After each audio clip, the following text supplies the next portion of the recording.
Good evening everyone. Good evening. आज हम जो आपका कैटलॉगिंग इंडेक्सिंग वाला ब्लॉक है उसका लास्ट यूनिट है, दैट इज यूनिट थर्ड और ओवरऑल यूनिट 11। ठीक है, जिसमें कैटलॉग इंडेक्सिंग सिस्टम्स के ऊपर वो यूनिट बना हुआ है, जिसमें pre coordinate indexing, post coordinate indexing और भी जो भी इंडेक्सिंग की सिस्टम्स बनाई गई है अभी तक, जो भी हमने थोड़ा थोड़ा पढ़ा भी था, आज उनको हम थोड़ा डिटेल में पढ़ेंगे। उसके बाद आपका ये इंडेक्सिंग वाला ब्लॉक भी खत्म हो जाएगा, तो 2 to 3 के लगभग तीनों ब्लॉक आपके खत्म हो जाएंगे, फिर लास्ट ब्लॉक बचेगा, वो हम शुरू करेंगे। ठीक है, मैं बुक शेयर कर रहा हूँ आप लोगों को।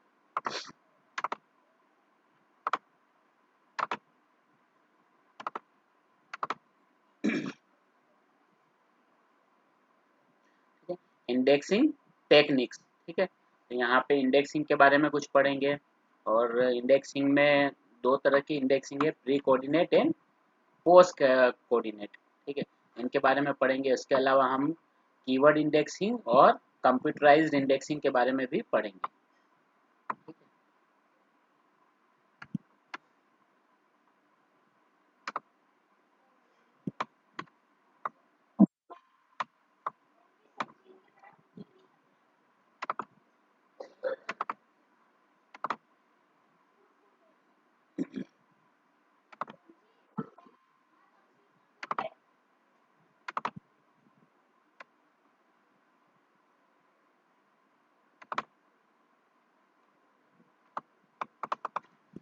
ठीक है, इंट्रोडक्शन थोड़ा पढ़ लेते हैं।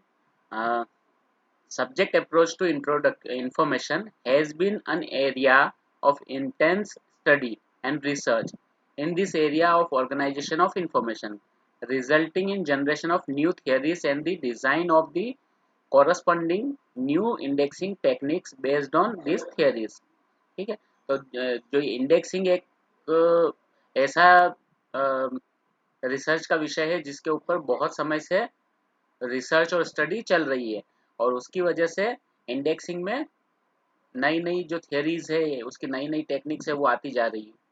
Indexing technique actually originated from what is known as back to the book index. ठीक है, ये हमने पढ़ा भी था कि इंडेक्स का कॉन्सेप्ट जो आया था वो back to the book index से आया था। ठीक है, बुक के back to the book, back of the book का मतलब होता है बुक के पीछे एक इंडेक्स होता है, कीवर्ड इंडेक्स, जहाँ पे कीवर्ड्स को अल्फाबेटिकली अरेंज किया जाता है। ठीक है, तो उसे कहते हैं back of the book index. Its objective is to show where exactly in the text of a document or a particular concept is mentioned or referred to or defined or discussed। ठीक है, तो वहां पे हम जब कोई term select करते हैं तो उस टर्म के सामने पेज नंबर्स लिखे होते हैं, तो उस पेज नंबर पे अगर हम जाएंगे बुक के अंदर तो फिर हमें वो कॉन्सेप्ट वहां पे मिलेगा। ठीक है, और ये कब काम आता है? ये तब काम आता है जब हमें कुछ प्रिसाइज इंफॉर्मेशन चाहिए और वो इंफॉर्मेशन हमें टेबल ऑफ कंटेंट से नहीं मिल पा रही है।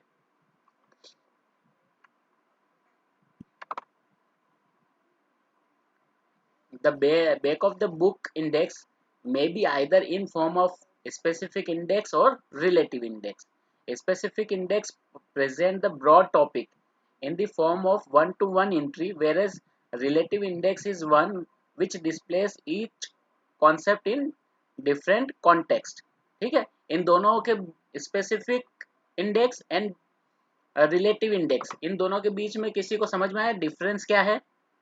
What would be the difference between specific index और relative index, इन दोनों के बीच में? Anyone कुछ समझ में आया? स्पेसिफिक इंडेक्स और यहाँ मैंने जैसे पढ़ा है कि specific index present the broad topic in the form of one to one entry, whereas the relative index is one which displays each concept in different context। आया किसी को समझ में? देखिए, स्पेसिफिक इंडेक्स क्या होता है, जो हमने कल पढ़ा था ना, सिंगल टर्म सब्जेक्ट हेडिंग, वो उस तरह से होता है। यहाँ पे एक सिंगल कॉन्सेप्ट होगा, सिंगल टर्म, सिंगल वर्ड ही होगा, ठीक है। और सिंगल वर्ड को आप ढूंढोगे और बुक के अंदर उस पेज नंबर पे जाओगे तो वो सिंगल वर्ड आपको मिल जाएगा। लेकिन रिलेटिव इंडेक्स का मतलब क्या है? रिलेटिव इंडेक्स में एक से ज्यादा वर्ड्स होते हैं, ठीक है। जहाँ पे यानी उस दूसरा वर्ड जो है, या पहले कई बार पहला वर्ड या दूसरा वर्ड, दो में से एक वर्ड मेन वर्ड नाउन होगा और दूसरा उसको कॉन्टेक्स्ट प्रोवाइड करता है, ठीक है। जैसे अगर लिखा है इंडियन हिस्ट्री, ठीक है, तो मतलब वो हिस्ट्री तो है लेकिन इंडिया की हिस्ट्री है, ठीक है। तो यहाँ पे दो या दो से अधिक वर्ड्स होंगे, किसमें? रिलेटिव इंडेक्स में।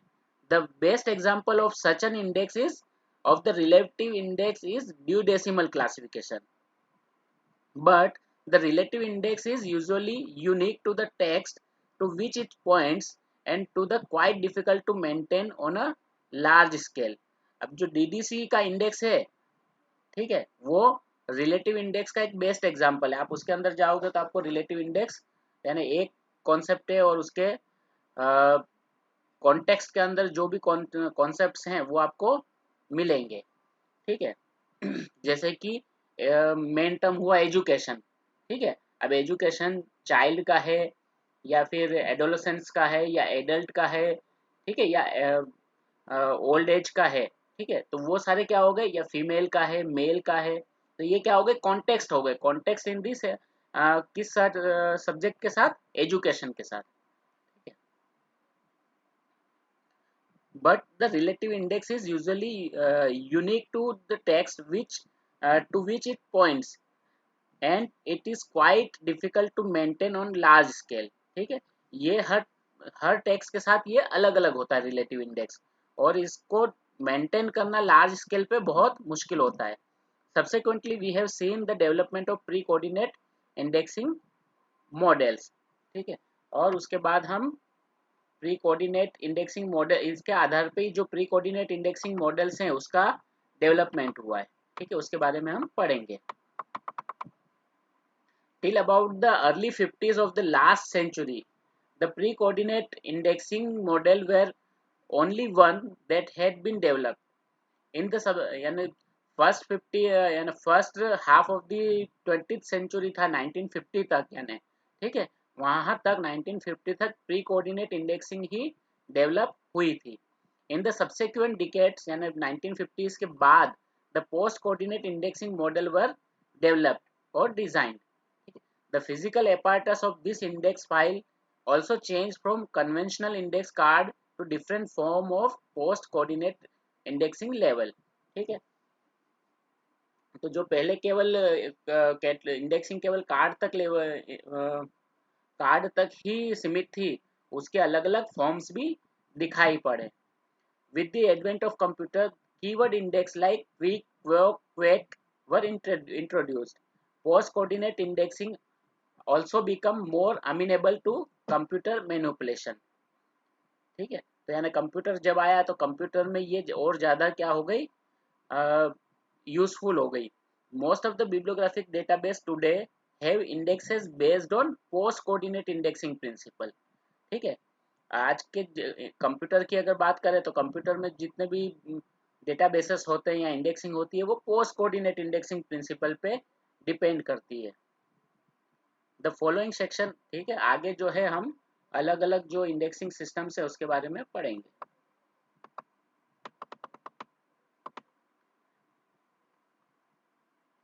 Indexing can be either derived indexing, derivative indexing और असाइन इंडेक्सिंग और असाइनमेंट इंडेक्सिंग, ठीक है। ये अलग अलग तरह की इंडेक्सिंग है, दो तरह की, डिराइव्ड होगी या असाइंड होगी, ठीक है।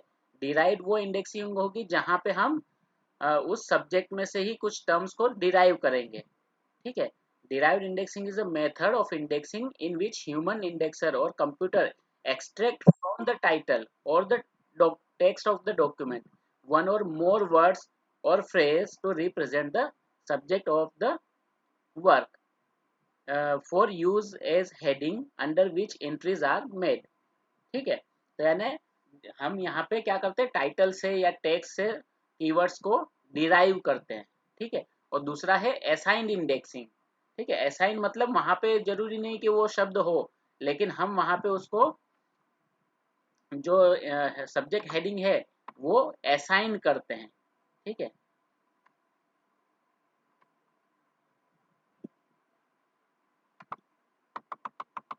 ये मैं नहीं पढ़ रहा हूँ, यहाँ पढ़ रहा हूँ। ठीक है। assign indexing is also known as concept assign indexing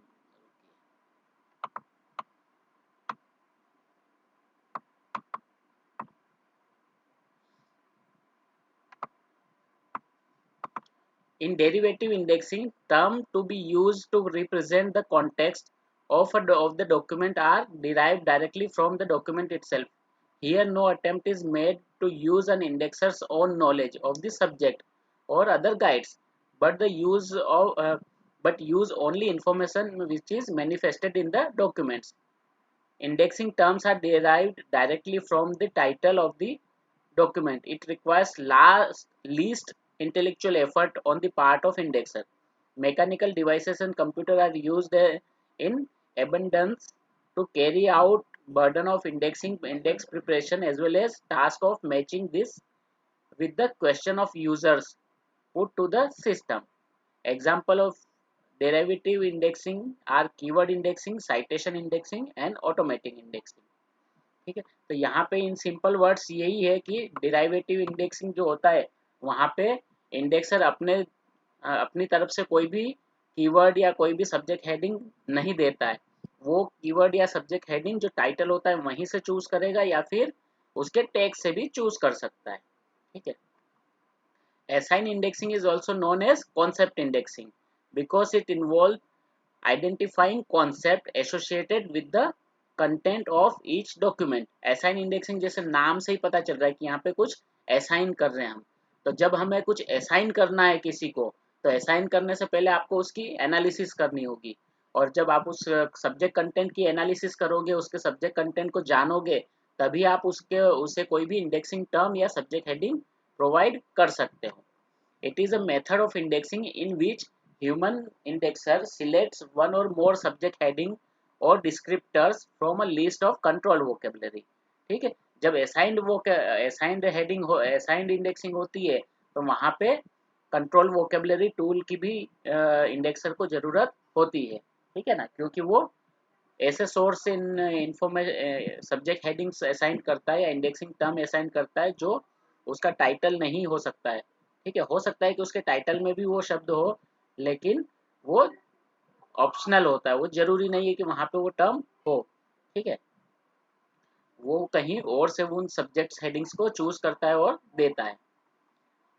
the indexing term selected to represent the content need not to appear in the title or the text of the index। जैसे हमने कहा कि उसके टाइटल या उसके text में वो terms हो, वो जरूरी नहीं है। Some notable example of assignment indexing are chain indexing, Precis, POPSI, classification schemes, etc। ठीक है। तो कुछ इसके ये जो हैं ये सारे असाइनमेंट इंडेक्सिंग के एग्जाम्पल्स हैं।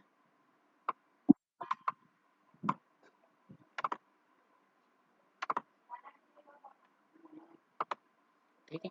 Now pre coordinate indexing system. Basically all indexing systems by nature coordinate indexing. The purpose of using a or coordination of component terms is to be describe the contents of the document more precisely। ठीक है। तो यानी अगर जितने भी indexing system होते हैं या इंडेक्सिंग टेक्निक्स हैं, बाय नेचर वो सारी कोऑर्डिनेट इंडेक्सिंग है, क्योंकि सभी में कुछ टर्म्स दिए जाते हैं या कुछ कंपोनेंट्स दिए जाते हैं। ठीक है। कुछ वहाँ पे सब्जेक्ट्स दिए जाते हैं, वो एक हो सकता है या फिर कंबाइंड टर्म्स भी हो सकते हैं। ठीक है। और उनका ऑब्जेक्टिव क्या होता है? उनका ऑब्जेक्टिव होता है डॉक्यूमेंट, जो भी डॉक्यूमेंट को ये असाइन किए गए उस डॉक्यूमेंट को प्रिसाइज रूप में रिप्रेजेंट करना। ठीक है। स्पेसिफिक रूप में उसे रिप्रेजेंट करना कि इस डॉक्यूमेंट के स्पेसिफिक सब्जेक्ट्स कौन कौन से हैं। Many subjects can be expressed in a single term। like libraries, cataloging, management, etc. Other are expressed as a combination of this. ठीक है, cataloging in libraries, management of libraries, etc. ठीक है, तो जैसे मैंने कहा कि वो टर्म एक भी हो सकता है या उसका कॉम्बिनेशन भी हो सकता है. When an indexer assigns subject heading representing such compound and arrange entries in a series of classes according to the subject content of the document, the resulting system referred to as pre-coordinate indexing system. ठीक है, तो जब indexer ये subject heading जो compound form में देता है, ठीक है, कंपाउंड फॉर्म में, सिंगल फॉर्म में नहीं, सिंगल टर्म नहीं, कंपाउंड फॉर्म में अगर वो जो डॉक्यूमेंट्स है उसको सब्जेक्ट असाइन करता है और फिर उनको अरेंज करता है, तो ये जो सिस्टम है वो सिस्टम कौन सा कहलाएगा? Pre coordinate indexing system. ठीक है, here the indexer coordinate the component term representing compound in the input stage at the time of indexing or in anticipation of the users approach. ठीक है, तो यहाँ पे जो यूजर्स की अप्रोच को कौन आइडेंटिफाई करता है? इंडेक्सर आइडेंटिफाई करता है कि वो किस तरह से ढूंढेगा सब्जेक्ट को. ठीक है, तो कंपाउंड सब्जेक्ट जो होता है वो भी इंडेक्सर ही प्रोवाइड कर देता है. Most of the classification schemes allow a measure of coordination. जो क्लासिफिकेशन स्कीम्स होती है वो सारी मैक्सिमम जो क्लासिफिकेशन स्कीम्स होती है वो कोऑर्डिनेशन को अलाउ करती है, either by including compound subject or by providing facility for creating them out of elements, simple elements. ठीक है, क्योंकि हम वहाँ पे कंपाउंड सब्जेक्ट भी क्रिएट कर सकते हैं या फिर सिंपल सब्जेक्ट्स में से कोई भी कॉम्प्लेक्स सब्जेक्ट हम बना सकते हैं क्लासिफिकेशन स्कीम्स में. The same is true for ready-made list of subject headings like CS list of subject heading and Library of Congress list of subject heading. ठीक है, तो ये जैसे हमने कल CS list देखा था तो वहाँ पे बहुत इजीली हम देख पा रहे थे कि वहाँ पे कंपाउंड सब्जेक्ट भी अवेलेबल थे. ठीक है, अब कंपाउंड सब्जेक्ट क्या होते हैं? वो रिलेटिव इंडेक्स की तरह होते हैं. ठीक है, रिलेटिव इंडेक्स, इंडेक्स हम पूरे लिस्ट को कहते हैं, लेकिन कंपाउंड सब्जेक्ट यानी एक एक सब्जेक्ट की बात कर रहे हैं, लेकिन वो सेम ही होते हैं एक तरह से. Such classification scheme and list of subject heading can therefore be regarded as pre coordinate indexing system.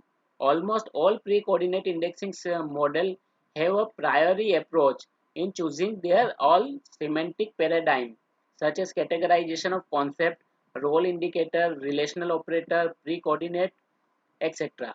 Pre-coordinate indexing involves coordinating, combining, pulling together concept. ठीक है, यानी प्री कोऑर्डिनेट का मतलब क्या होता है? जहाँ पे इंडेक्सिंग के समय इंडेक्सर एक या एक से अधिक जो सब्जेक्ट्स हैं उनको कंबाइन करता हो, उनको जोड़ता हो. ठीक है, followed by engaging an act of synthesis to build the index entries.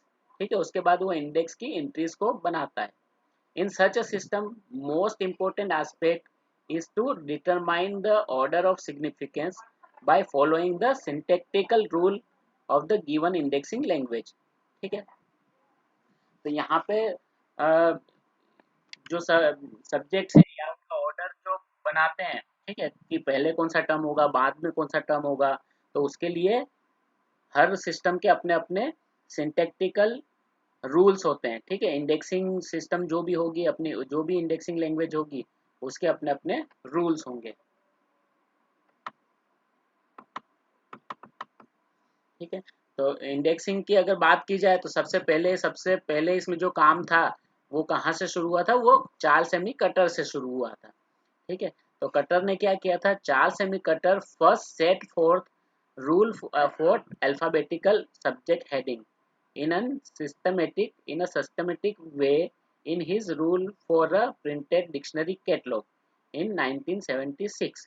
ठीक है, तो उन्होंने रूल्स बनाए थे प्रिंटेड डिक्शनरी कैटलॉग के. ठीक है, जहाँ पे आपको अल्फाबेटिकली सब्जेक्ट्स को अरेंज करना होता है. He use the term subject cataloguing instead of subject indexing. ठीक है, उन्होंने सब्जेक्ट कैटलॉगिंग टर्म यूज किया था सब्जेक्ट इंडेक्सिंग की जगह. It was Charles Ammi Cutter who gave the idea of specific subject entry।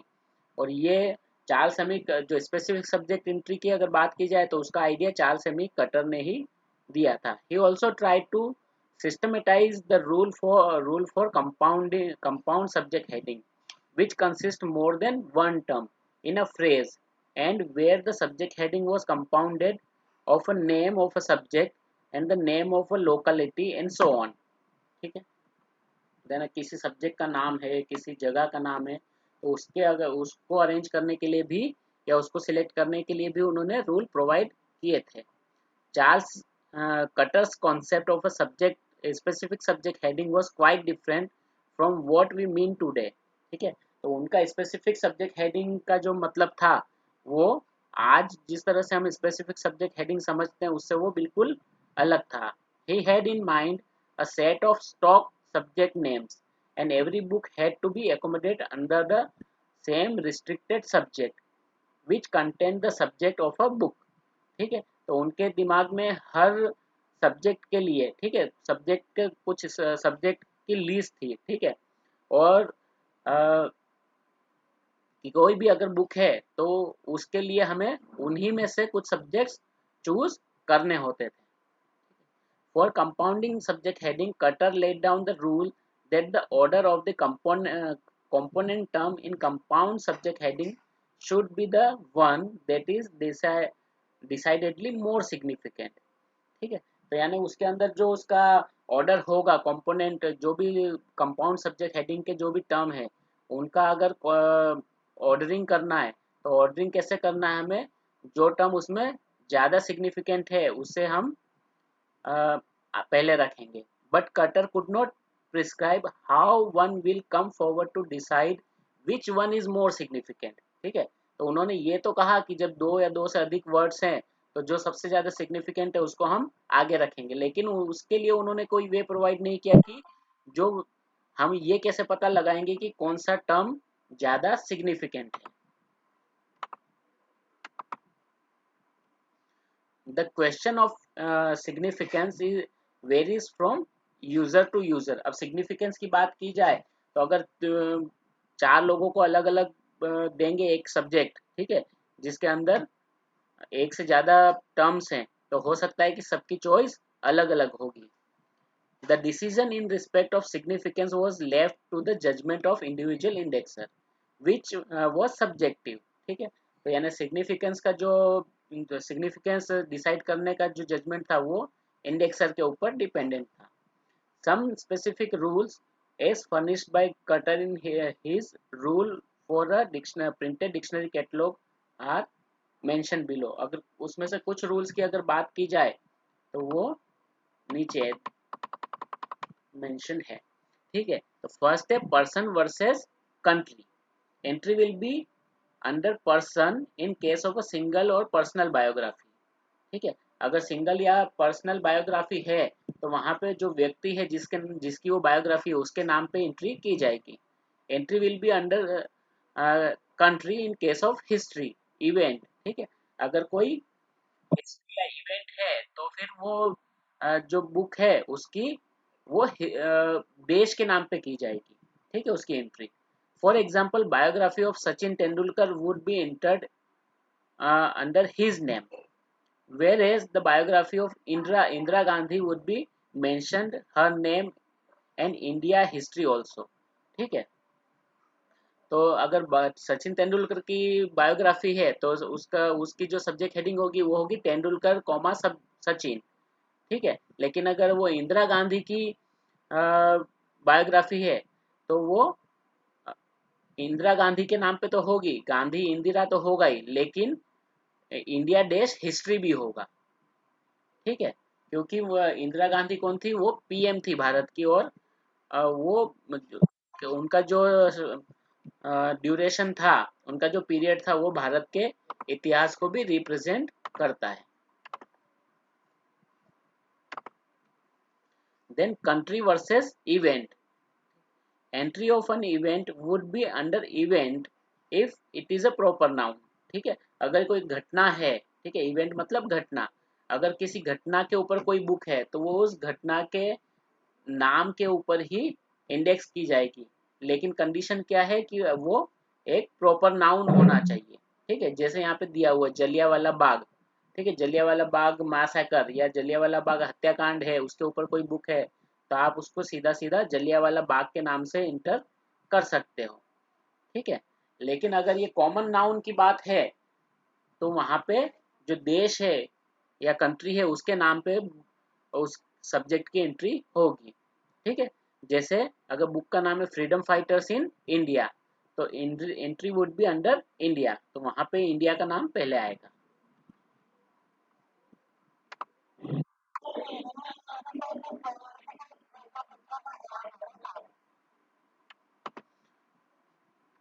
क्या? इंदिरा गांधी का पॉलिटिकल में? हाँ हाँ, आ सकता है। इंडिया देश, गवर्नमेंट एंड पॉलिटिक्स, वो भी आ सकता है।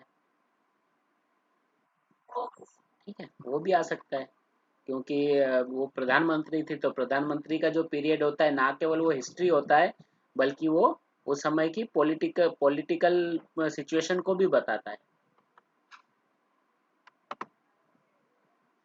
ठीक है, देन सब्जेक्ट वर्सेस कंट्री। ठीक है, अब सब्जेक्ट और सब्जेक्ट या देश है तो वहां पे किस तरह से एंट्री की जाएगी। In scientific subject entry will be under subject qualified by place. ठीक है, अगर साइंटिफिक सब्जेक्ट्स हैं तो वहां पे सब्जेक्ट का नाम पहले होगा और उसके बाद प्लेस का नाम होगा। जैसे यहाँ पे दिया हुआ ओशनोग्राफी कॉमा इंडिया। ठीक है, it has stipulated to prepare entry under the name of place qualified by the subject in subject like history, government and commerce etcetera. ठीक है, लेकिन ऐसे जो सब्जेक्ट्स हैं जैसे कि हिस्ट्री है या फिर गवर्नमेंट एंड कॉमर्स है, ठीक है, तो वहाँ वैसे सब्जेक्ट्स में या ह्यूमैनिटीज के सब्जेक्ट में कंट्री का नाम पहले रहेगा और उसके बाद उसका जो क्वालिफायर होगा वो रहेगा, जैसे इंडिया डैश मुगल पीरियड या इंडिया डैश हिस्ट्री। ठीक है, for humanities literature art etcetera adjectival form of subject heading were suggested. ठीक है, ह्यूमैनिटीज लिटरेचर और आर्ट इस तरह के जो सब्जेक्ट्स हैं उसके लिए जो सब्जेक्ट हेडिंग थी वो क्या, किस तरह की सब्जेक्ट हेडिंग सजेस्ट की गई थी, वो एडजेक्टिवल सब्जेक्ट हेडिंग सजेस्ट की गई थी, जैसे Indian painting, Mughal architecture etcetera.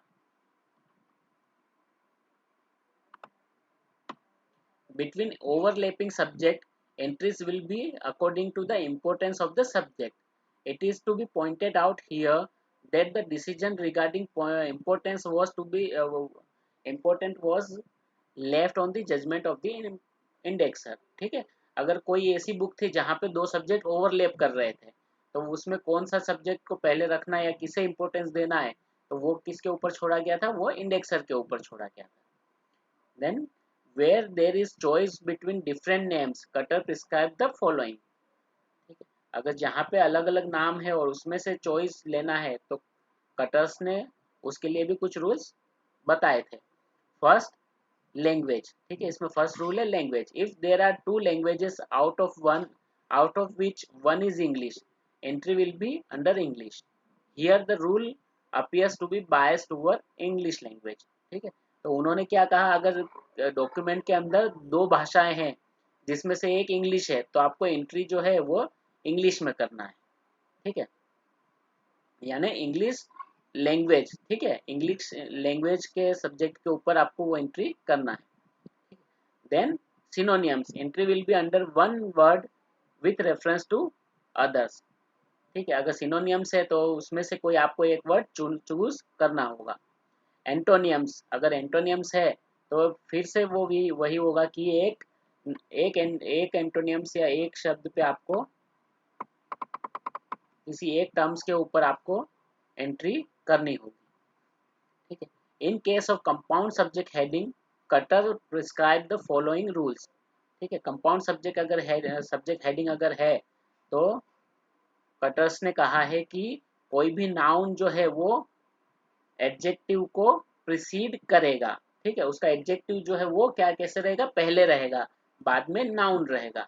जैसे यहाँ पे ऑर्गेनिक केमिस्ट्री है, एंशियंट हिस्ट्री है। ठीक है, तो ये हिस्ट्री और केमिस्ट्री यहाँ पे नाउन है, जबकि ऑर्गेनिक एंड एंशिएंट जो है वो क्या हो गए, एडजेक्टिव हो गए यहाँ पे। A noun preceded to another noun used as an adjective. ठीक है, अब जैसे कल हमने पढ़ा था कि दो नाउन भी एक साथ हो सकते हैं जहाँ पे एक नाउन एडजेक्टिव का काम करेगा। ठीक है, जैसे वॉर प्रिजनर्स, तो दोनों नाउन है यहाँ पे, लेकिन यहाँ पे वॉर जो है वो एडजेक्टिव का काम कर रहा है।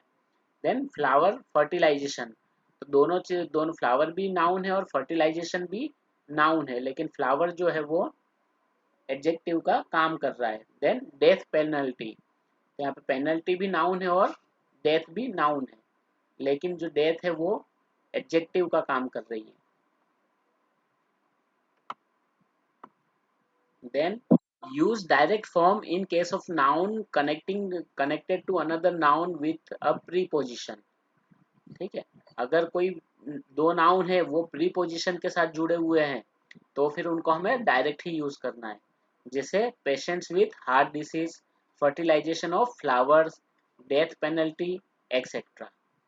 Use direct form in case of phrase और sentence use a subject name. ठीक है, जहाँ पे सब्जेक्ट नेम में एक फ्रेज अगर हम ले रहे हैं या एक सेंटेंस ले रहे हैं तो हमें उसे डायरेक्ट नेम में ही, डायरेक्ट फॉर्म में ही इंडेक्स करना होगा। ठीक है, उसे हमें इन्वर्स नहीं करना है।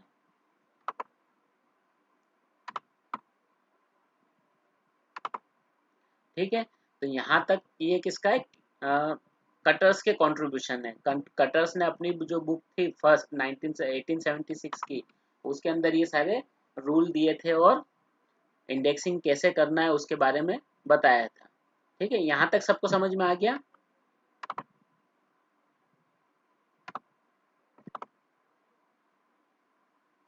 ठीक है, next is Kaiser's contribution.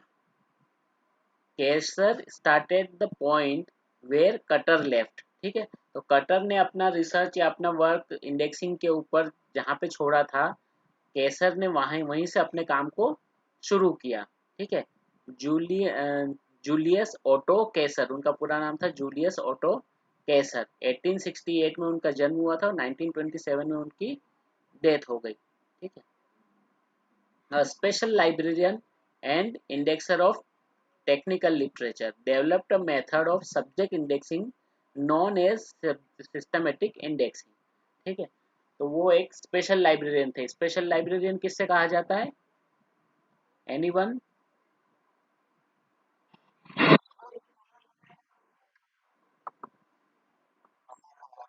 Yes, ठीक है, स्पेशल लाइब्रेरी में जो काम करता है उसे स्पेशल लाइब्रेरियन कहा जाता है। और स्पेशल लाइब्रेरी किसे कहा जाता है, रिसर्च लाइब्रेरी को। ठीक है, जो भी लाइब्रेरीज रिसर्च लाइब्रेरी उन्हें स्पेशल लाइब्रेरीज कहा जाता है और वहाँ पे काम करने वाले लोगों को स्पेशल लाइब्रेरियन। ठीक है, तो उन्होंने एक इंडेक्सिंग टेक्निक बनाई थी, इंडेक्सिंग सिस्टम बनाया था जिसका नाम था systematic indexing. Kaiser define indexing as the process by which our information is collected and made accessible. उन्होंने इंडेक्सिंग की डेफिनेशन दी थी और कहा था कि इंडेक्सिंग एक ऐसी प्रोसेस है जहाँ पे हम इंफॉर्मेशन को कलेक्ट करते हैं। ठीक है, हमारी इंफॉर्मेशन को कलेक्ट किया जाता है और उसे एक्सेसिबल बनाया जाता है। And claimed that it constitute the main work of organising information. और उन्होंने ये कहा था कि इंडेक्सिंग इंफॉर्मेशन ऑर्गेनाइजेशन का मेन वर्क है, प्राइमरी वर्क है। The definition highlights a cardinal tenet of his theory of systematic indexing, that within the framework of a business library with which he was attached, the primary aim should not be index document but information, which Kaiser took to be various facts and opinions encoded in his piece of document। ठीक है, तो उन्होंने क्या कहा था, उन्होंने ये कहा था कि जब भी हम किसी बुक को इंडेक्स करते हैं, उसका सब्जेक्ट असाइन करते हैं, तो हम उस डॉक्यूमेंट को ध्यान में नहीं रखते, लेकिन उस डॉक्यूमेंट के अंदर जो इन्फॉर्मेशन है उसको हम इंडेक्स करते हैं। ठीक है, और जब इन्फॉर्मेशन को हम इंडेक्स कर रहे हैं तो हमें फैक्ट्स और ओपिनियंस उसकी इन्फॉर्मेशन को ध्यान में रखना जरूरी है, उसके कॉन्सेप्ट को हमें समझना जरूरी है। ठीक है, he viewed systematic indexing as two step procedure. उन्होंने सिस्टमेटिक इंडेक्सिंग में दो स्टेप दी। ठीक है, first step was to analyse the subject so as to distinguish constitute concept associated with the content of the given document into two fundamental category of facets। ठीक है, तो उन्होंने फर्स्ट स्टेप में क्या किया कि बुक को हमें एनालाइज करना है, डॉक्यूमेंट को एनालाइज करना है, और उसके अंदर जो भी सब्जेक्ट कंटेंट है उस कंटेंट में से जो इंफॉर्मेशन है उसको दो भागों में हमें आइडेंटिफाई करना है। ठीक है, दो भाग कौन से हैं, एक है कॉन्क्रीट और एक है process. Concrete refers to thing, place, an abstract term, not signifying any action or process। ठीक है, कॉन्क्रीट का मतलब है थिंग्स यानी नाउन्स हो गए, प्लेस हो गए, कुछ एब्स्ट्रैक्ट फॉर्म हो गई, या ऐसे वर्ड्स हो गए जो किसी भी एक्शन या प्रोसेस को नहीं दर्शाते हैं। ठीक है, जैसे गोल्ड, इंडिया, फिजिक्स एक्सेट्रा। ठीक है, और process refers to the mode of treatment of a subject by the author. ठीक है, तो प्रोसेस क्या है, प्रोसेस है मोड ऑफ ट्रीटमेंट। ठीक है, उस सब्जेक्ट्स के साथ क्या किया जा रहा है। ठीक है, अब जैसे कि एग्जांपल यहाँ पे दिया हुआ इवोल्यूशन ऑफ आईआर सिस्टम, तो यहाँ पे इवोल्यूशन किया जा रहा है, उसका इवोल्यूशन मतलब ये क्या हो गया, प्रोसेस हो गया। Then critical analysis of drama, तो ड्रामा यहाँ पे नाउन है लेकिन क्रिटिकल एनालिसिस क्या हो गया, वो प्रोसेस हो गया। an action or process described in a document and an adjective related to the concrete as component of the subject। ठीक है, तो जो एक्शन है उसको हमें एक्सप्लेन करना है, और जो कॉन्क्रीट होगा उसे हम क्या करेंगे, उसे हम उसके एडजेक्टिव के रूप में रखेंगे। ठीक है, जैसे कि एक और एग्जांपल यहाँ पे दिया, इंडेक्स ऑफ वेब डॉक्यूमेंट, तो इंडेक्सिंग क्या हो गया यहाँ पे, वो एक प्रोसेस हो गया। ठीक है, then adjective related to the concrete as a component of the subject, तो यहाँ पे जो एडजेक्टिव है वो क्या हो गया, वो हो गया स्ट्रेंथ, और जो एडजेक्टिव है वो एक प्रोसेस भी हो गया, स्ट्रेंथ ऑफ अ मेटल। ठीक है, तो मेटल एक नाउन है। ठीक है, स्ट्रेंथ उसका एडजेक्टिव भी हो गया और उसकी प्रोसेस भी हो गई, यानी उसकी मजबूती क्या है। ठीक है, Kaiser also laid down a rule that if subject dealing with a place, double entry, concrete place process and place concrete process is to be made। ठीक है, उन्होंने क्या कहा है, उन्होंने एक और रूल दिया कि अगर कोई बुक है या कोई डॉक्यूमेंट है, वो अगर किसी अ, जगह के साथ संबंधित है, किसी जगह से रिलेटेड है, तो हमें वहाँ पे डबल एंट्री बनानी होगी। ठीक है, फर्स्ट एंट्री होगी कॉन्क्रीट प्लेस एंड प्रोसेस की, और दूसरी होगी प्लेस कॉन्क्रीट प्रोसेस की। ठीक है, is to be made, for example indexing entry for manufacturing of petrochemicals in West Bengal. ठीक है, तो manufacturing petrochemicals in West Bengal, तो यहाँ पे तीन टर्म्स हो गए, यहाँ पे प्लेस भी हो गया वेस्ट बंगाल। ठीक है, पेट्रोकेमिकल्स क्या हो गया, कंक्रीट हो गया। ठीक है, प्रोसेस क्या हो गया, मैन्युफैक्चरिंग। तो ये तीन हमारे पास टर्म हो गए, तो तीन टर्म्स को हमें तीन टर्म्स के लिए हमें दो एंट्री बनानी होगी। फर्स्ट में आएगा concrete place and process, that means petrochemical West Bengal manufacturing. ठीक है, और दूसरा होगा place concrete process West Bengal petrochemical manufacturing, the second step. ठीक है, तो ये क्या हुआ, ये फर्स्ट स्टेप हुई। Then second step was to synthesise constituent concept into indexing statement formulated according to the strict rule of citation order, concrete is to be followed by process। ठीक है, तो जो सेकेंड इस स्टेप थी, वो step थी document के अंदर की अ, जो कॉन्सेप्ट हैं उसको सिंथेसाइज करना है। ठीक है, उसको एनालाइज करना है, और उसको फिर एक जो इसके रूल है साइटेशन ऑर्डर के, उस रूल के अकॉर्डिंग उसे अरेंज करना है। ठीक है, उसके जो ऑर्डर है उस ऑर्डर में उसको फॉर्मुलेट करना है। ठीक है, ये उसका सेकेंड स्टेप था।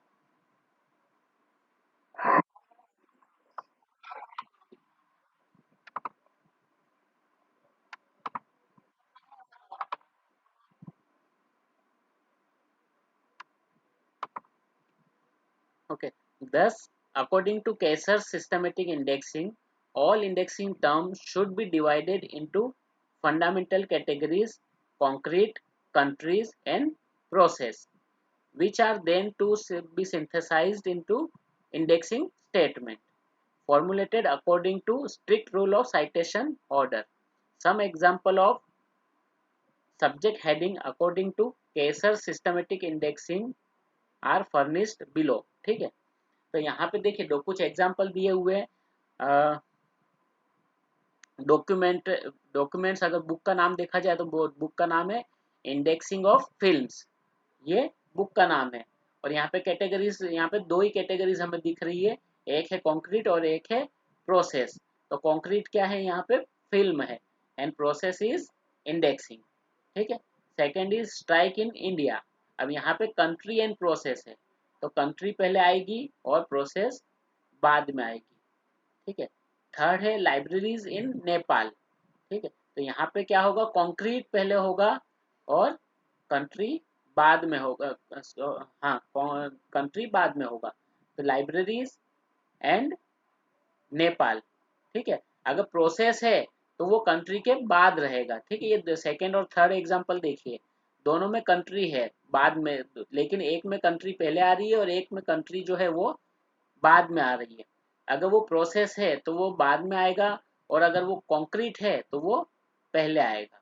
ठीक है, अगर दोनों ही है, मैन्युफैक्चरिंग ऑफ कॉपर इन आसाम, तो यहाँ पे डबल एंट्री बनेगी। यहाँ पे एक ही एंट्री शायद दी हुई है, लेकिन वहाँ पे in that case double entry बनेगी, concrete country process.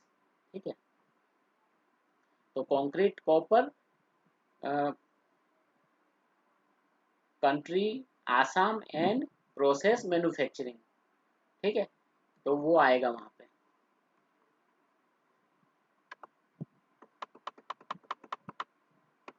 Then Kaiser systematic indexing did not make any provision for entry under the process. ठीक है, लेकिन उन्होंने किसी भी एग्जांपल में, किसी भी उदाहरण में प्रोसेस के अंदर में कोई भी एंट्री बनाने के लिए कोई भी प्रोविजन नहीं दिया।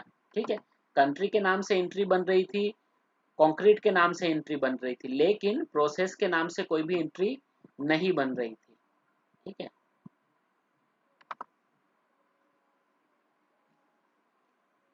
and as a result it failed to satisfy the users approach by the process term। ठीक है, तो अगर कुछ ऐसे यूजर्स थे जो प्रोसेस टर्म के नाम पे, प्रोसेस टर्म से डॉक्यूमेंट को सर्च करते थे, तो उनके लिए ये स्कीम या ये सिस्टम था वो पूरी तरह से क्या हो गया था, फेल हो गया था। उनके नीड को ये सिस्टम सेटिस्फाई नहीं कर पा रहा। The concept of time was also left by Kaiser. ठीक है, तो उन्होंने जो टाइम वाला कॉन्सेप्ट था वो भी मिस कर दिया था, वो भी उन्होंने कहीं भी इंक्लूड नहीं किया। It is to be pointed out here that Kaiser was perhaps the first person who gave the idea of categorisation in subject heading. ठीक है, तो केसर वो पहले व्यक्ति थे जिन्होंने सब्जेक्ट इंडेक्सिंग में सब्जेक्ट्स को कैटेगराइज किया था। ठीक है, कंक्रीट, कंट्री एंड प्रोसेस में।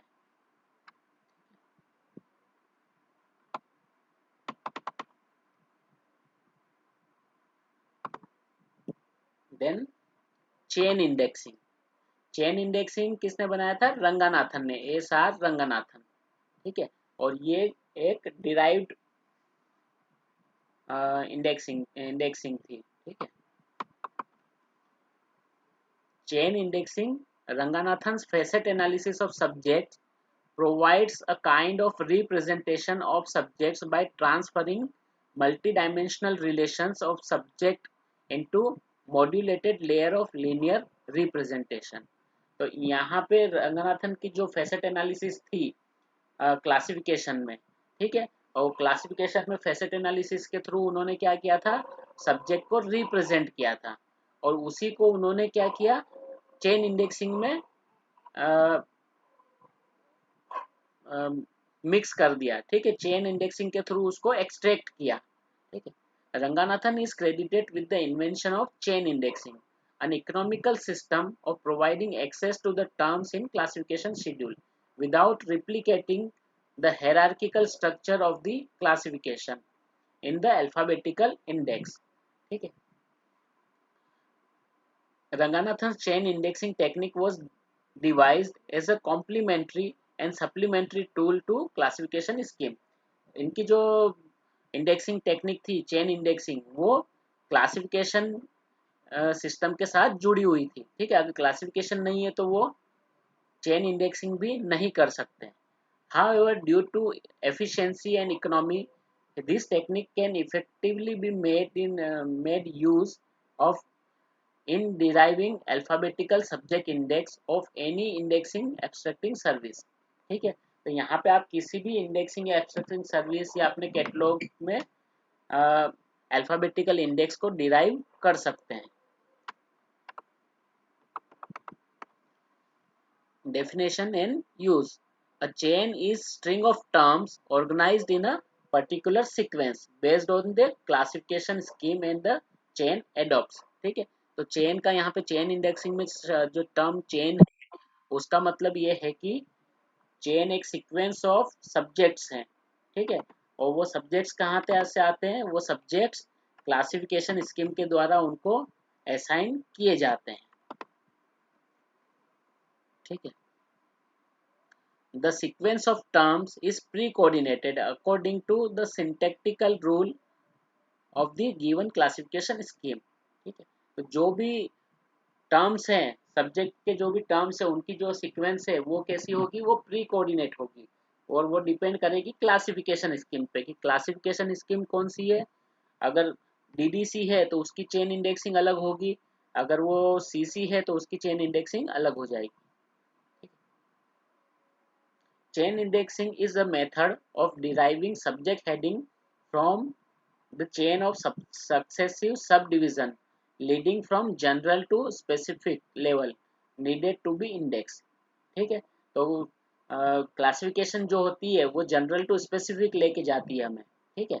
किसी भी डॉक्यूमेंट को आप पहले जनरलाइज करते हैं, उसके बाद स्पेसिफिक वे में उसको क्लासिफाई करते हैं।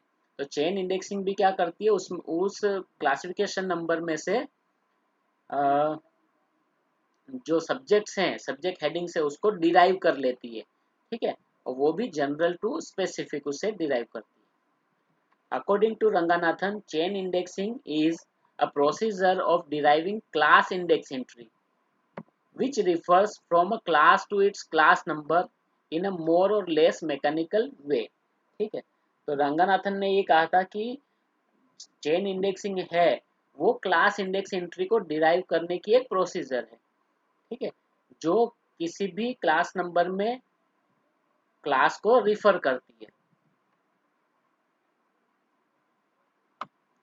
Chain procedure is used to derive class index entries in classified catalog and specific subject entries, subject analytical and see also subject entry in dictionary catalog, ठीक है।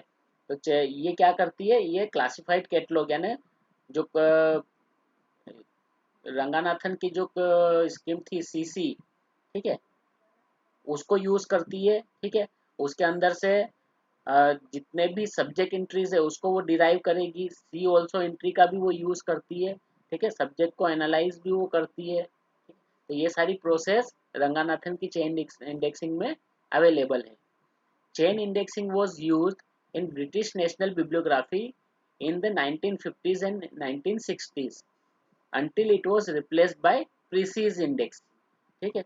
जब 1960s में इसे प्रीसीज से रिप्लेस किया गया, उससे पहले तक ब्रिटिश नेशनल लाइब्रेरी बिब्लियोग्राफी में चेन इंडेक्सिंग का ही यूज किया जाता था।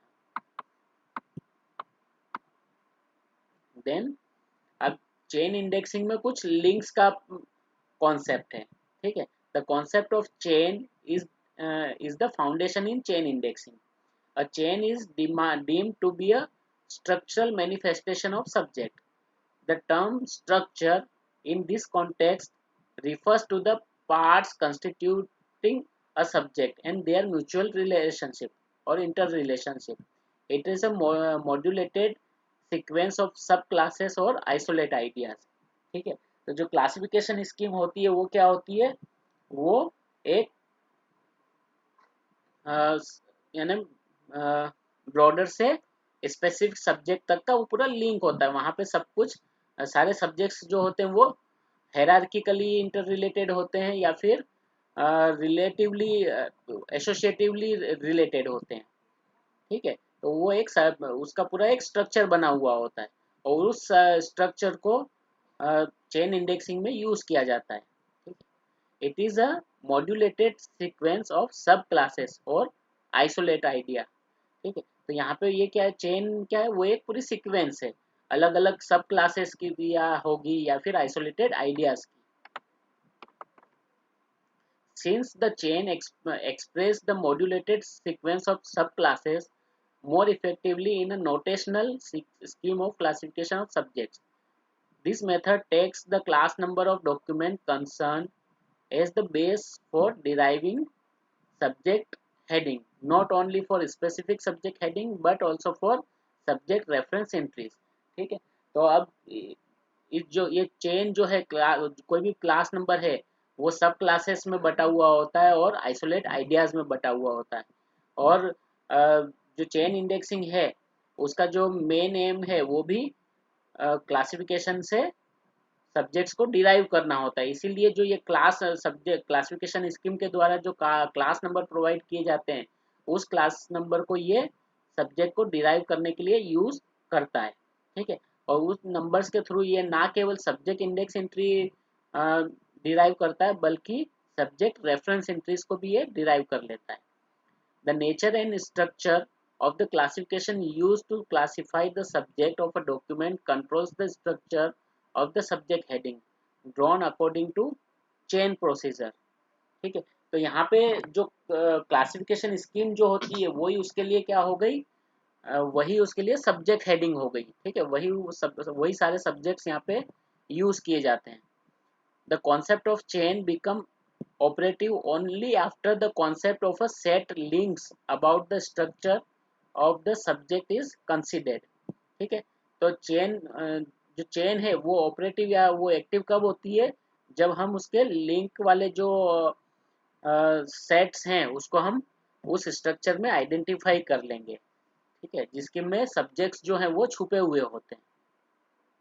A chain should comprise a link of every order that lies between the first link and last link of the chain. ठीक है, तो जो चेन होती है वो फर्स्ट लिंक से लेके लास्ट लिंक तक उसके अंदर उसके सब्जेक्ट कॉन्सेप्ट छुपे हुए होते हैं. The different type of links in chain indexing systems are discussed as below. ठीक है, जो चेन इंडेक्सिंग होती है उसमें अलग अलग तरीके के लिंक्स होते हैं. ठीक है, ये लिंक्स कौन से हैं, फर्स्ट इज शॉर्ट लिंक्स.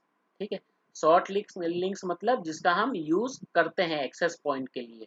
ठीक है, sought links are denotes the concept that user is likely to use as access point. ठीक है, अनशॉर्ट लिंक जिसको यूजर किसी भी डॉक्यूमेंट को एक्सेस करने के लिए यूज नहीं करता है.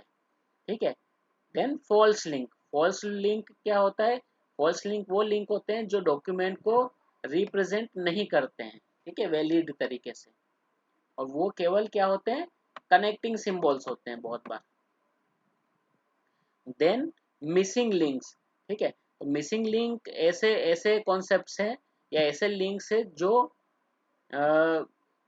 कॉन्सेप्ट क्लासिफिकेशन स्कीम्स में अवेलेबल ही नहीं होते.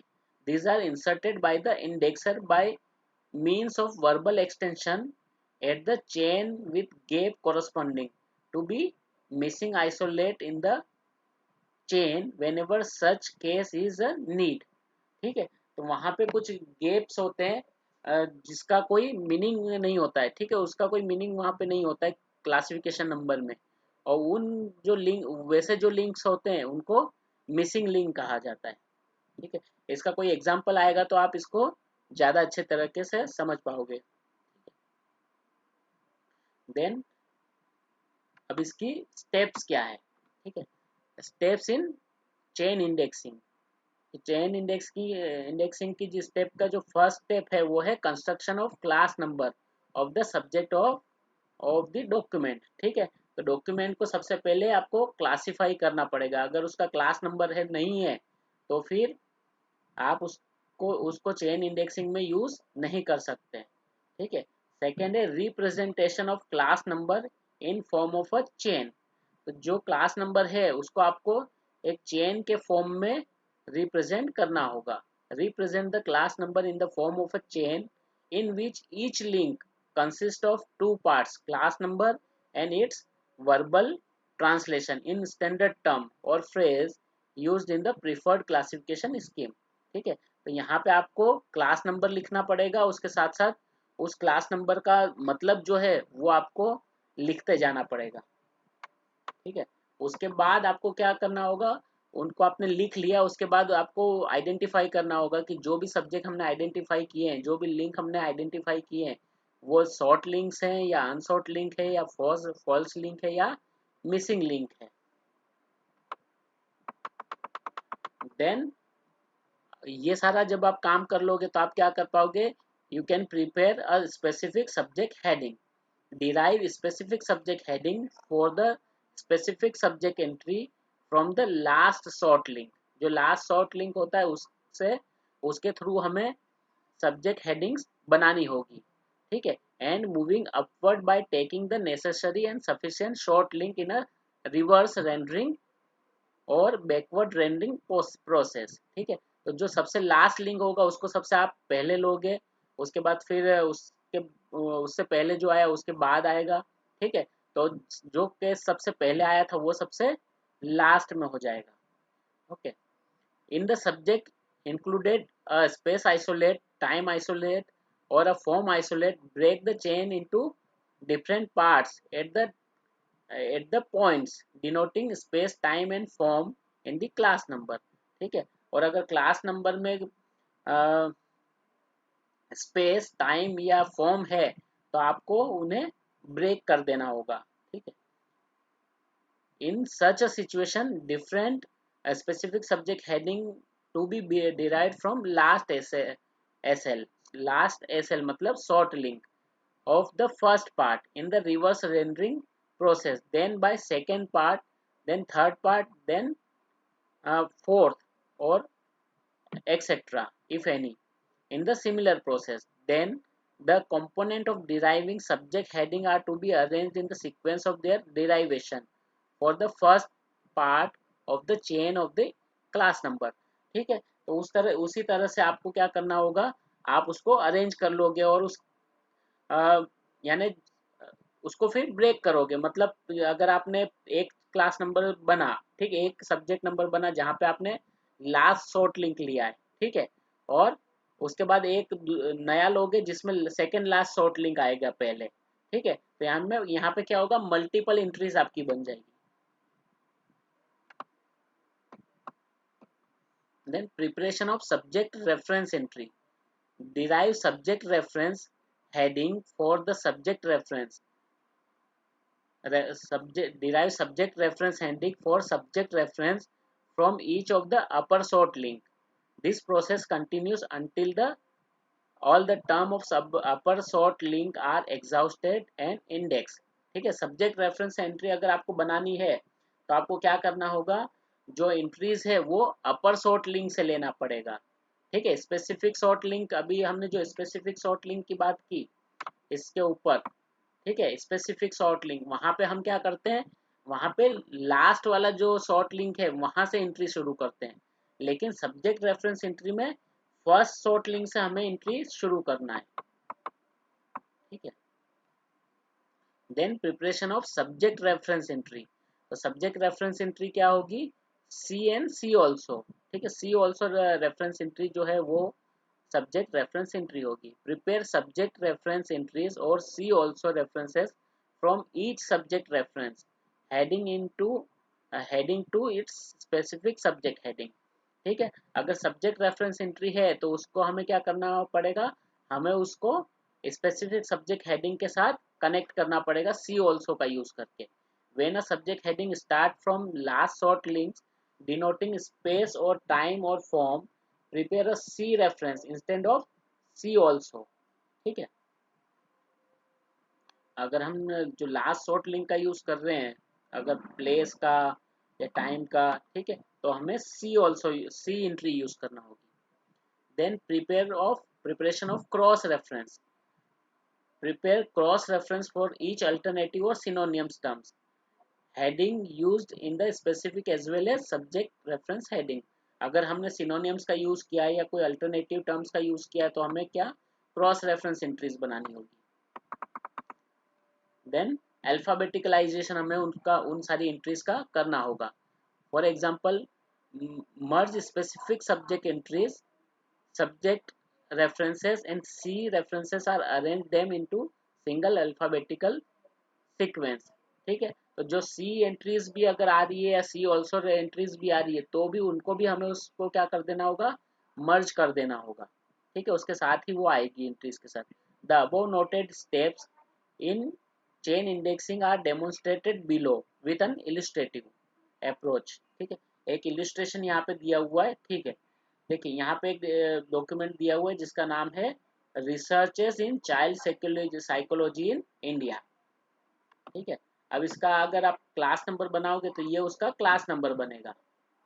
ठीक है, 155.40720054. ठीक है, DDC 22 के अकॉर्डिंग है. अब यहाँ पे आपको जो हमने फर्स्ट सेकंड स्टेप बात की थी, क्या हमें उसे रिप्रेजेंट करना होगा उसके नाम के अकॉर्डिंग. ठीक है, तो सबसे पहले क्या आता है, शुरू कहाँ से होगा, 10 से 0 से. 100 क्या है, साइकोलॉजी. ठीक है, फिलोसॉफी एंड साइकोलॉजी. अगर 19th एडिशन की बात करें तो वहाँ पे फिलोसॉफी एंड साइकोलॉजी होता है. 22nd एडिशन में philosophy, para psychology and occultism हो गया है. ठीक है, then 150 is psychology. 155 is differential and developmental psychology. ठीक है, 155 पे कुछ है नहीं, फिर डॉट जो आ गया. ठीक है, यहाँ पे जो देश लिखा हुआ है ना, इस देश पे देखिए, इस देश का कोई मतलब नहीं होता है, तो यहाँ पे ये इस डॉट का कोई मतलब नहीं है तो यहाँ पे देश लिखा है. Then 155.4 that is child psychology. Then 155.40, तो ये जीरो का भी कोई मतलब नहीं है. ठीक है, तो ये भी डैश. ठीक है, फिर यहाँ पे 7 है तो 7 क्या हो गया, एजुकेशन एंड रिलेटेड टॉपिक. ठीक है, एंड 7 2 इज रिसर्च. जीरो का फिर कोई मतलब नहीं है. फिर 5 का मतलब है एशिया एंड 5 4 का मतलब है इंडिया. ठीक है, तो यहाँ पे आपको डिजिट बाय डिजिट एनालिसिस करना होगा अपने क्लास नंबर का, और उस डिजिट पे जो सब्जेक्ट आ रहा है वो सब्जेक्ट आपको नोट करना होगा. ठीक है, उसके बाद आपको क्या करना है, उसके बाद आपको उसके लिंक्स को आइडेंटिफाई करना है. ठीक है, तो उसमें से शॉर्ट लिंक्स कौन से हैं, अनशॉर्ट लिंक कौन से हैं, फॉल्स लिंक कौन से हैं, या मिसिंग लिंक कौन से हैं. ठीक है, तो जहां पे भी जिस डिजिट का या जिस पॉइंट का कोई मतलब नहीं है, ठीक है, वो क्या हो गए, सारे फॉल्स लिंक हो गए.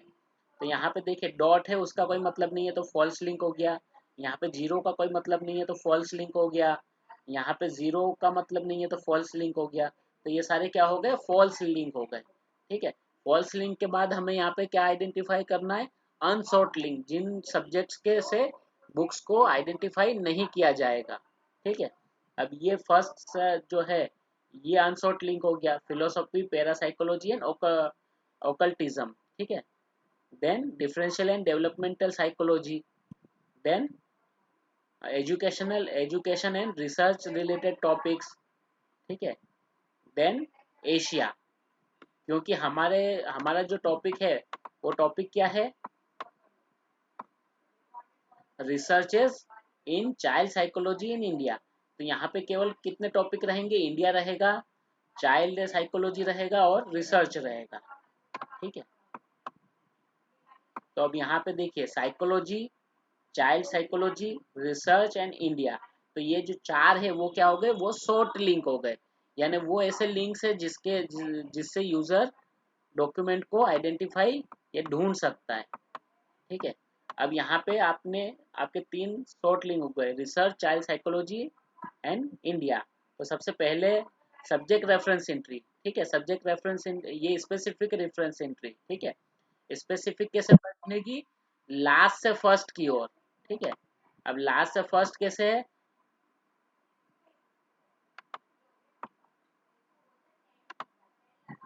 ठीक है। Research, child psychology and philosophy psychology, ठीक है।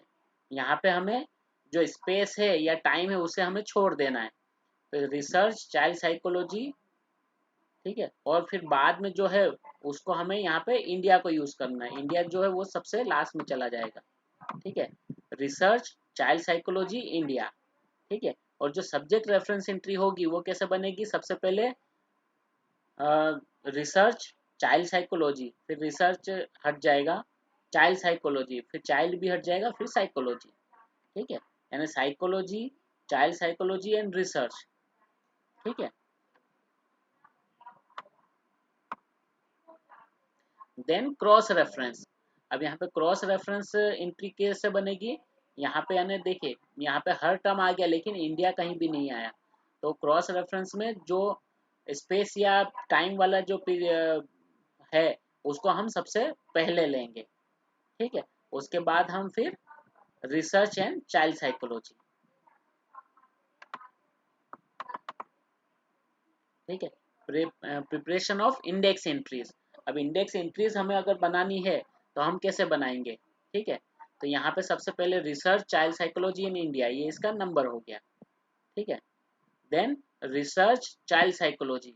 अब यहाँ पे हम सी ऑल्सो लिखेंगे, research, child psychology and India, इसके बारे में हम लिखेंगे, ठीक है। उसके बाद से यहाँ रिसर्च हट जाएगा लेकिन सी ऑल्सो में फिर रिसर्च भी आ जाएगा, ठीक है।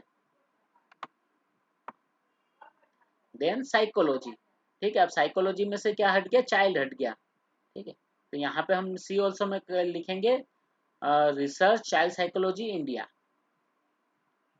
रिसर्च, चाइल्ड साइकोलॉजी, इंडिया नहीं आएगा, चाइल्ड साइकोलॉजी, इंडिया आएगा केवल, ये यहाँ पे गलत लिखा हुआ है, ठीक है। Then India, research, child psychology, ठीक है। तो यहाँ पे रिसर्च सी में हम लिखेंगे सी, चाइल्ड साइकोलॉजी, इंडिया, ठीक है। क्योंकि वो इंडिया से पहले ढूंढ रहा है तो हम बोलेंगे हमने इंडिया से स्पेसिफिक एंट्री नहीं बनाई है, हमने रिसर्च से स्पेसिफिक एंट्री बनाई है, ठीक है। Arrange the above entry according to one alphabetical order. उसके बाद अगर हमें अल्फाबेटिकलाइजेशन करना है तो सारी जो टर्म्स हैं, जितने भी टर्म्स हमने बनाए उन सबको हमें एक फॉर्म में अल्फाबेटिकलाइज कर देना है,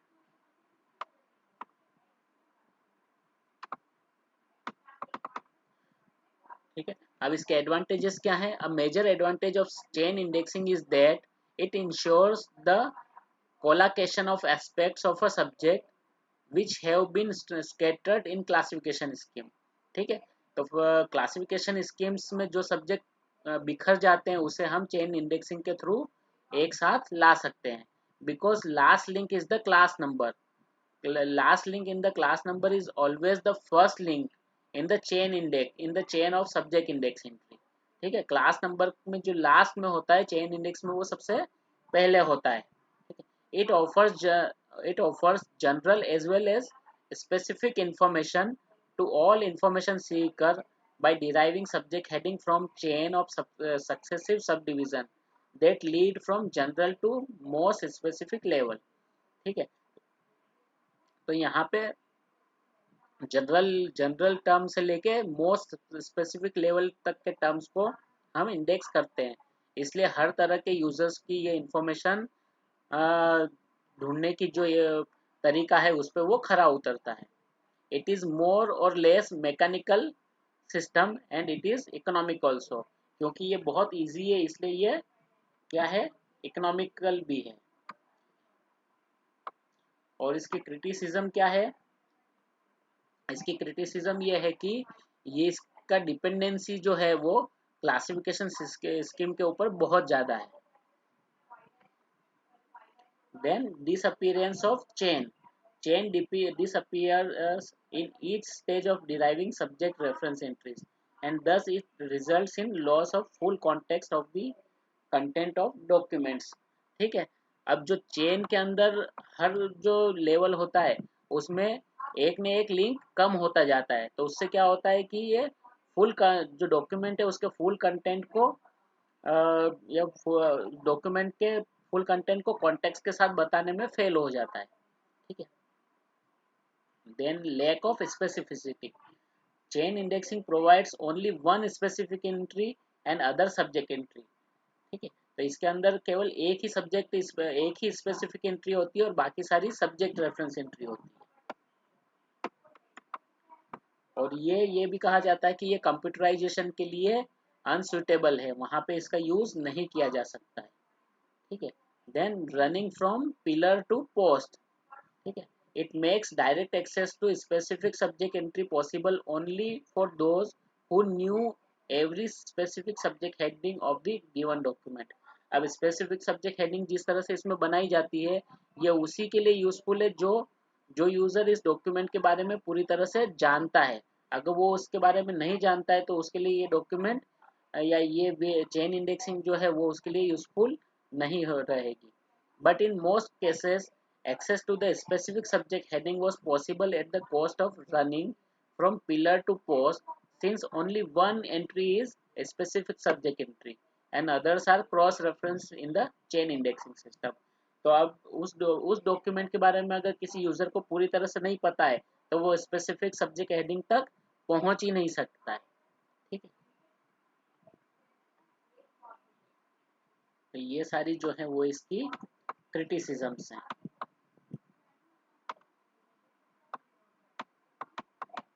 ठीक है, प्रीसीज है लेकिन अब प्रीसीज को हम आज नहीं करेंगे ये क्योंकि कुछ इम्पोर्टेंट है। ठीक है, जो चेन इंडेक्सिंग है और केसर सिस्टम हमने पढ़ा है। ठीक है, आज हम यहीं तक उसको रखेंगे। ठीक है, इसके आगे का जो प्रीसीज है इसको हम कल थोड़ा समझेंगे। ठीक है, क्योंकि इंडेक्सिंग जो है वो थोड़ा कॉम्प्लिकेटेड सब्जेक्ट है और सारा एक दिन में अगर कवर करने जाएंगे तो आपको भी थोड़ा डिफिकल्ट लगेगा, है ना। तो इसके बाद का जो है वो हम नेक्स्ट क्लास में देखेंगे। आज हम केवल ये दो स्कीम सीखेंगे, बाकी की प्रेसिस एंड पॉप्सीज वो हम नेक्स्ट क्लास में देखेंगे। ठीक है, तो ये दो जो इंडेक्सिंग सिस्टम है, केसर का सिस्टमेटिक इंडेक्सिंग और रंगानाथन का चेन इंडेक्सिंग, ये समझ में आया आपको? एनीवन? सभी हैं या गायब हो गए? आया? डिफिकल्ट है ना? है ना? हाँ, कॉम्प्लिकेटेड। देखिए एग्जाम्पल, मुझे लगता है कि जब मैंने एग्जाम्पल बताया आपको चेन इंडेक्सिंग का, देखिए जो केसर का सिस्टम था वो तो स्ट्रेट फॉरवर्ड है कि कोई भी बुक का टाइटल है उसमें से आपको तीन उन्होंने कैटेगराइजेशन दिए थे। ठीक है, कॉन्क्रीट, प्रोसेस एंड कंट्री, वो आइडेंटिफाई करना है और उसके बाद आपको उनको टर्म्स असाइन करके उसका ऑर्डर डिफाइन कर लेना है। जबकि रंगानाथन की जो, हाँ, नहीं उनका जो उन हाँ, हाँ उनका पूरा एनालिटिकल है और ये जो है चेन इंडेक्सिंग ये पूरी तरह से क्लासिफिकेशन पे ही डिपेंडेंट है। ठीक है, तो जिस तरह से हम अगर क्लासिफिकेशन करेंगे जब 2 to 7 करेंगे तो हर क्लासिफिकेशन नंबर का हमको डिजिट बाय डिजिट एनालिसिस भी करनी होती है। ठीक है, तो वो एनालिसिस जो करते हैं वही एक तरह से चेन इंडेक्सिंग का प्रोसीजर है और उसके बाद एनालिसिस करने के बाद हमें इसमें से शॉर्ट लिंक, अनशॉर्ट लिंक, ठीक है, फॉल्स लिंक, ये सब आइडेंटिफाई करना होता है ना। और उन लिंक्स को फिर हमें ऑर्गेनाइज करना होता है। स्पेसिफिक तीन तरह की इसमें एंट्री बनती है, एक स्पेसिफिक सब्जेक्ट एंट्री बनेगी, एक सब्जेक्ट रेफरेंस, बाकी की सब्जेक्ट रेफरेंस एंट्री बनेगी। ठीक है, उसके अलावा सी एन सी ऑल्सो तो अलग है। ठीक है, तो स्पेसिफिक सब्जेक्ट एंट्री जो होती है वो केवल एक ही बनती है जो लास्ट से लेके फर्स्ट तक होती है। ठीक है, टाइम और स्पेस को छोड़ के।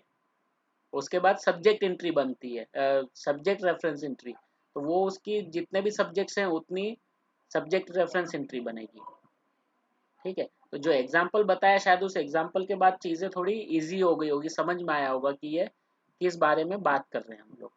ठीक है, शॉर्ट लिंक क्या होता है, अनशॉर्ट लिंक क्या होता है, लिंक्स क्या है। यस अमन, क्या कह रहे थे आप? What was your query? Indexing techniques जो है वो लाइब्रेरी ऑटोमेशन में हेल्प नहीं करती है। लाइब्रेरी ऑटोमेशन में सॉफ्टवेयर्स हेल्प करते हैं। ठीक है, इंडेक्सिंग जो है वो केवल एक वे है डॉक्यूमेंट को रिप्रेजेंट करने का। हम उसको मैनुअल में भी कर सकते हैं और ऑटोमेशन में है भी कर सकते हैं, लेकिन ऑटोमेशन की वजह से इंडेक्सिंग इजी हो गई है, डॉक्यूमेंट रिट्रीवल इजी हो गया है। पहले जितना डॉक्यूमेंट रिट्रीवल डिफिकल्ट था अब उतना डिफिकल्ट नहीं है। ठीक है, और इंडेक्सिंग बहुत ज़्यादा इजी हो गई है, जो हम pre coordinate post coordinate indexing भी अब कर सकते हैं। ठीक है।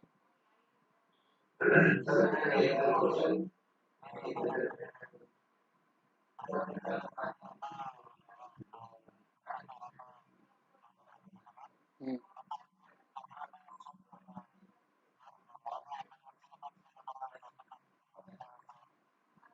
एक्विजिशन अलग होता है अमन, एक्विजिशन अलग होता है, और इंडेक्सिंग एक्विजिशन का पार्ट नहीं है, इंडेक्सिंग कैटलॉगिंग का पार्ट है। ठीक है, टेक्निकल प्रोसेसिंग का पार्ट है। हाँ, और इसकी फाइल यानी ऑथोरिटी फाइल बनाई जा सकती है, कंप्यूटराइजेशन में इसकी ऑथोरिटी फाइल बनेगी। जैसे कि आपने एक टर्म सब्जेक्ट टर्म दिया, वो सब्जेक्ट टर्म जब आप सेव करते हो ना डॉक्यूमेंट को, तो वो सब्जेक्ट एक ऑथोरिटी फाइल के रूप में सेव हो जाता है।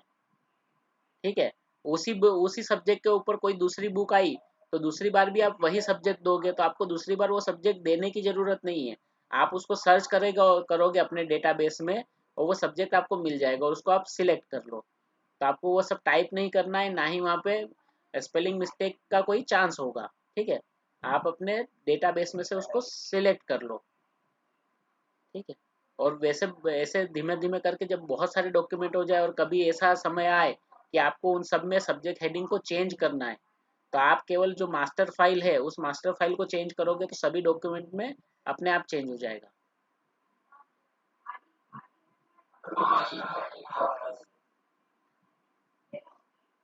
मास्टर फाइल यानी ऑथोरिटी फाइल, उसको मास्टर फाइल कहते हैं हम लोग। ठीक है, जनरल टर्म में अगर कहे तो मास्टर फाइल बोला है मैंने, और जो ऑथोरिटी फाइल है वही मास्टर फाइल है। हम्म, नहीं नहीं नहीं, वो नहीं हो, यानी ऑथोरिटी फाइल को मैंने मास्टर फाइल कहा है, यानी सब्जेक्ट जो है वो वहीं पर सेव हो जाते हैं एक फाइल के अंदर। ठीक है, अब एक एक अगर 100 बुक है, 100 बुक को आपने एक टर्म दिया है, इंडियन हिस्ट्री की अगर 100 बुक्स है आपके पास, और सभी में आपने सब्जेक्ट दिया है इंडियन हिस्ट्री इंडियन हिस्ट्री, तो वो इंडियन हिस्ट्री 100 बार नहीं होगा, वो इंडियन हिस्ट्री केवल एक ही बार होगा। ठीक है, तो वो,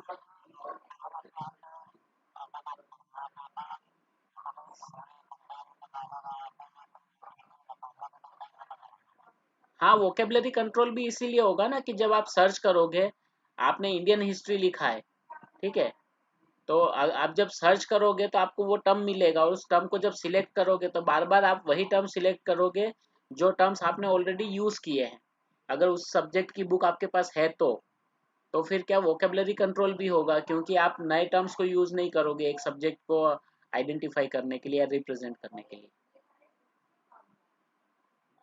ठीक है, इसलिए वो, हाँ बोलिए। एक्विजिशन में अमन बुक को लाइब्रेरी में लाके उसका बिलिंग करना, वो एक्विजिशन होता है।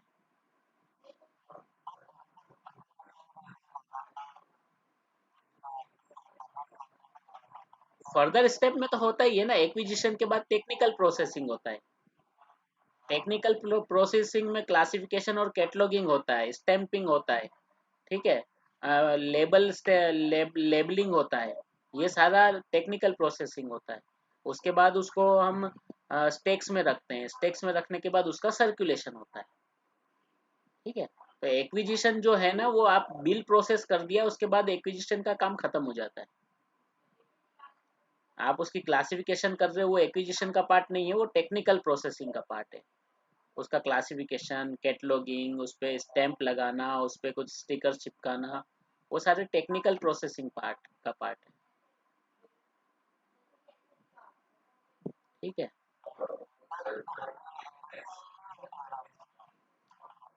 इंडेक्सिंग क्या हेल्प करेगा? इंडेक्सिंग इजी हो गई है ऑटोमेशन की वजह से। इंडेक्सिंग ऑटोमेशन में हेल्प नहीं करता है। हाँ, इंडेक्सिंग ऑटोमेशन में हेल्प नहीं करता है, ऑटोमेशन की वजह से इंडेक्सिंग इजी हो गया है।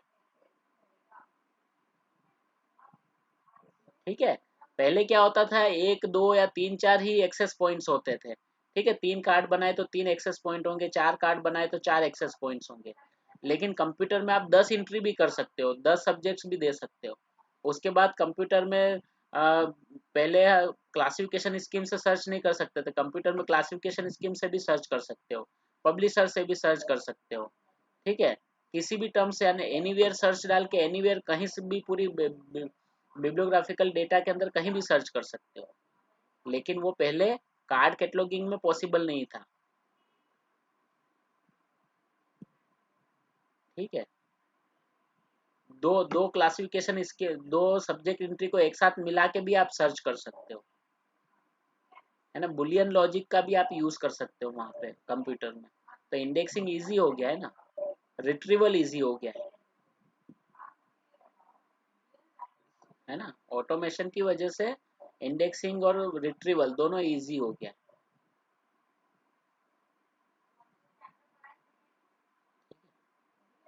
Any other query? Yes yes सुगंध, बोलिए।